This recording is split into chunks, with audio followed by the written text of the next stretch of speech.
பள்ளி மாணவர்களிடம் பாலியல் சீண்டலில் ஈடுபட்டதாக மாணவரின் பெற்றோர் அளித்த புகாரின் அடிப்படையில் பள்ளி ஆசிரியரை கைது செய்து விசாரணை நடத்தி வருகின்றனர். தென்காசி மாவட்டம் புளியங்குடி பகுதியில் அரசு உதவி பெறும் தனியார் மேல்நிலைப் பள்ளி ஒன்று செயல்பட்டு வருகிறது. இந்த பள்ளியில் மாணவ மாணவிகள் சுமார் 2000க்கும் மேற்பட்டோர் கல்வி பயின்று வருகிறார்கள். இந்த நிலையில் வழக்கம் போல் பள்ளி நேரம் முடிந்தால் 10, 11, 12ஆம் வகுப்பு மாணவர்களுக்கு இரவு நேரத்தில் சிறப்பு வகுப்புகள் நடத்தப்பட்டு வந்ததாக கூறப்படுகிறது. இதில் சம்பவத்தன்று வழக்கம் போல் இரவு சிறப்பு வகுப்புகள் நடைபெற்றுள்ளது. 12ஆம் வகுப்பை சேர்ந்த மாணவர்கள் 30க்கும் மேற்பட்டோர் கலந்து கொண்ட நிலையில் ஒரு மாணவனை வகுப்பாசிரியர் பிரான்சிஸ் என்பவர் தனி அறைக்கு அழைத்து சென்று பாலியல் சீண்டலில் ஈடுபட்டதாக கூறப்படுகிறது.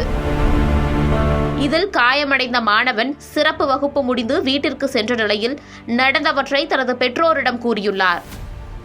இதனை அடுத்து நடந்தவற்றை மாணவனின் பெற்றோர் பள்ளி நிர்வாகத்தினரிடம் கூறியுள்ளனர். அதனைத் தொடர்ந்து பள்ளி தலைமை ஆசிரியர் சம்பவம் குறித்து பெற்றோரை சமாதானம் செய்து அனுப்பி வைத்துள்ளதாக கூறப்படுகிறது. இதில் சமரசமாகாத பெற்றோர் மற்றும் சமூக நலத்துறை அதிகாரிகள் புகார் அளித்ததன் அடிப்படையில் புளியங்குடி காவல்துறையினர் வழக்கு பதிவு செய்து விசாரணை மேற்கொண்டு வருகின்றனர். இதனை அடுத்து பாலியல் சீண்டலில் ஈடுபட்ட ஆசிரியர் பிரான்சிஸ் என்பவரை காவல்துறையினர் கைது செய்து சிறையில் அடைத்தனர். மேலும் காவல்துறையினர் நடத்திய முதற்கட்ட விசாரணையில் ஆசிரியர் பிரான்சிஸ் என்பவர் சிறப்பு வகுப்பிற்கு வரும் மாணவர்கள் பலரிடம் இதுபோன்ற பாலியல் சீண்டலில் ஈடுபட்டு வந்ததாகவும் கூறப்படுகிறது. இதுபோன்ற சம்பவங்கள் தொடராமல் இருப்பதற்கு மாணவர்கள் தங்களுடைய பெற்றோர்களிடத்திலும் சம்பந்தப்பட்ட துறை அதிகாரிகளிடத்திலும் தெரியப்படுத்த வேண்டும் என சமூக ஆர்வலர்கள் கோரிக்கையாக வைத்துள்ளனர்.